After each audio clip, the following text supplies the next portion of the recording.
dalam upaya mereka mencari nafkah, ataukah pemerintah sudah menyiapkan relokasi yang siap digunakan? Dan seperti apa nantinya? Sudah ada Wakil Ketua Umum Dewan Pengurus Pusat Kesatuan Nelayan Tradisional Indonesia atau DPP KNTI, Pak Sugeng Nugroho. Pak Sugeng, selamat pagi. Halo, Pak Sugeng. Ya, ya. Selamat pagi, Mbak. Oh, selamat pagi. Baru jelas nih suaranya. Sehat, Bapak? Alhamdulillah sehat. Sehat ya. Pak Sugeng, mau ngobrol-ngobrol soal Giant Seawall nih atau pembangunan tanggul raksasa. Sejauh ini dari KNTI sendiri sejak awal sudah tahu bahwa ini akan dibangun untuk menanggulangi beberapa persoalan terutama di wilayah Pantura dari mulai rob, abrasi, kemudian juga dan berbagai bencana lainnya. Ya, saya kira ini bukan menjadi isu lagi ya. Mm-mm. Untuk pembangunan Giant Seawall ini kami sudah mendengar ya, tapi sejauh mana apa itu pelaksanaannya seperti apa ya, kemudian apakah ya dampaknya memang sudah dipikirkan oleh pemerintah. Saya kira itu. Oke, nah kalau memang ini sudah bukan lagi menjadi isu, artinya sejak awal KNTI ikut dilibatkan juga dalam perumusan, dalam perbincangan, termasuk juga diantaranya perhatian khusus terhadap nasib para nelayan yang mungkin terdampak selama pembangunan. Ya, kalau dilibatkan langsung ya secara organisasi kami belum apa itu belum terlibat ya Mm, untuk sama mendiskusikan itu.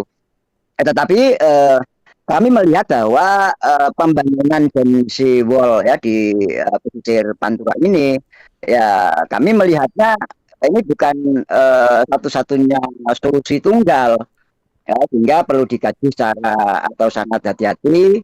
Ya, memang secara teknis tanggul laut bisa menahan air ya di dalam jangka pendek ya di titik tertentu, tetapi ini bukan satu-satunya solusi tunggal.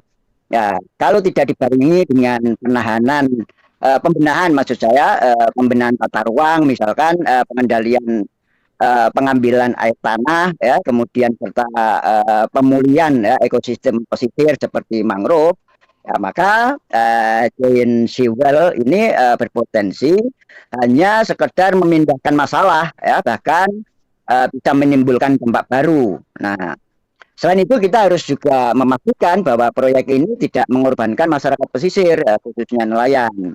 mm. Karena dampak ya terhadap nelayan ya yang menjadi kekhawatiran kami bisa besar, berpotensi ya, artinya terganggunya wilayah tangkap mereka.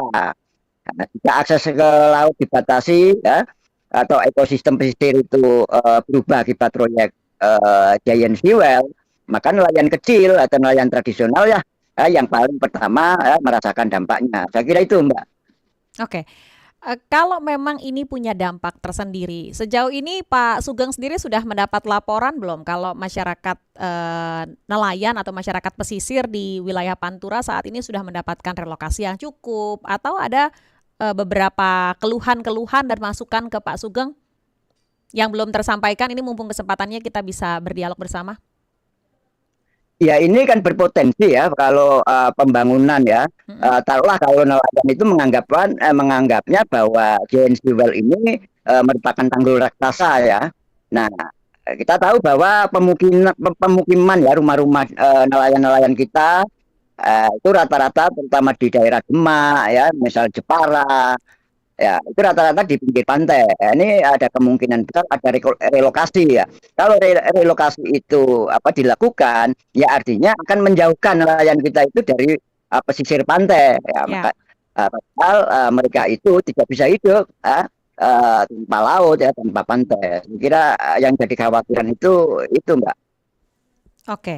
Tapi belum pernah ada masukan ataupun juga mungkin penyampaian dari masyarakat nelayan ke DPP KNTI begitu terkait dengan hal ini? Karena ini kan pembangunannya sudah akan dimulai saat ini.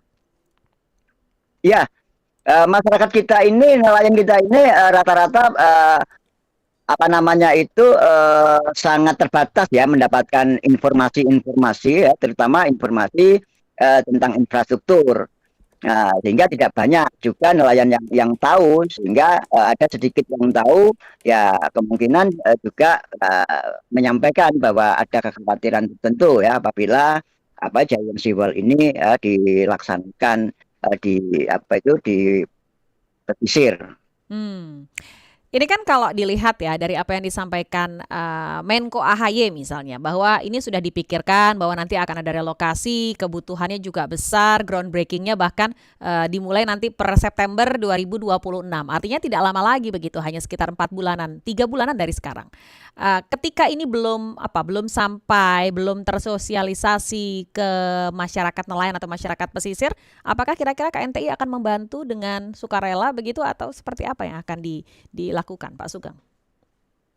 Ya sebetulnya kalau kami ya sebagai organisasi nelayan, Mm-mm. tentu keberpihakan kami adalah berpihak pada nelayan karena laut ya bagi nelayan itu bukan sekedar ruang ekonomi, tetapi laut merupakan ruang hidup mereka. Ya. Nah, seperti yang saya katakan bahwa pembangunan Jewel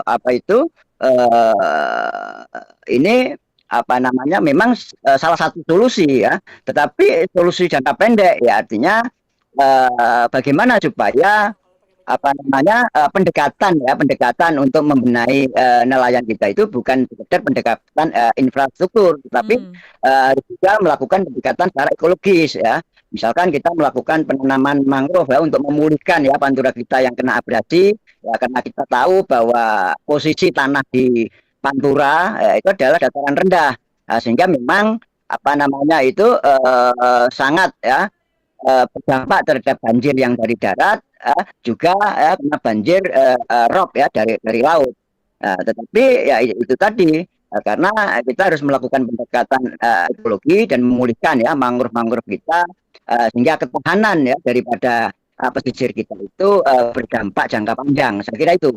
Oke, Pak Sugeng, kalau kita berkaca di proyek tol Semarang Demak misalnya ya, ada beberapa hal yang kemudian menjadi sorotan ketika misalnya ada relokasi, tapi membuat para nelayan ini jauh dari dermaga atau tempat penambatan kapal, kemudian juga ada risiko kehilangan pendapatan hasil tangkapan. Hal-hal seperti itu termasuk tidak sih dalam proses relokasi ini ada diskusi-diskusi, negosiasi yang juga melibatkan KNTI atau ini dibiarkan ke masyarakat pesisir yang tinggal di sekitaran itu?